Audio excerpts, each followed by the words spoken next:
Pas de marche, mais un dépôt de gerbes de fleurs et un meeting à la place de la Nation à Ouagadougou pour commémorer le 21e anniversaire de l'assassinat de Norbert Zongo.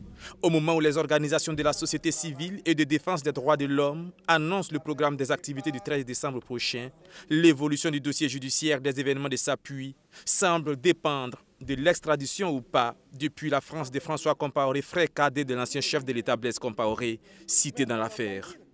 Vous l'aurez tous suivi. L'extradition a été prononcée par les premières juridictions françaises, sauf que les recours ne sont pas terminés. L'avocat de François l'a dit. Ils vont user de tous les recours possibles jusqu'à ce que la justice française, en dernier mot, confirme son extradition.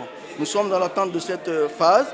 Il faut reconnaître que la procédure judiciaire, que ce soit en France, au Burkina ou ailleurs, est quelquefois assez lourde et lente.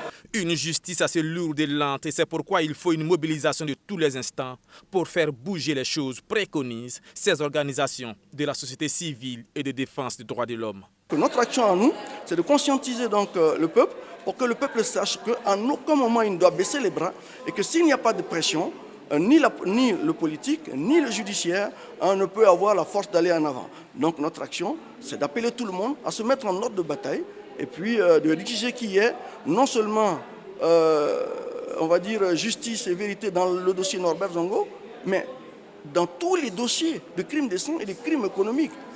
L'autre sujet qui a dominé cette conférence de presse, ce sont les cas d'exécution sommaire et extrajudiciaire d'enlèvement et tentatives d'enlèvement et d'assassinat et de restriction d'espace de liberté dénoncés par les organisations de la société civile et dont il sera aussi question au meeting du 13 décembre prochain.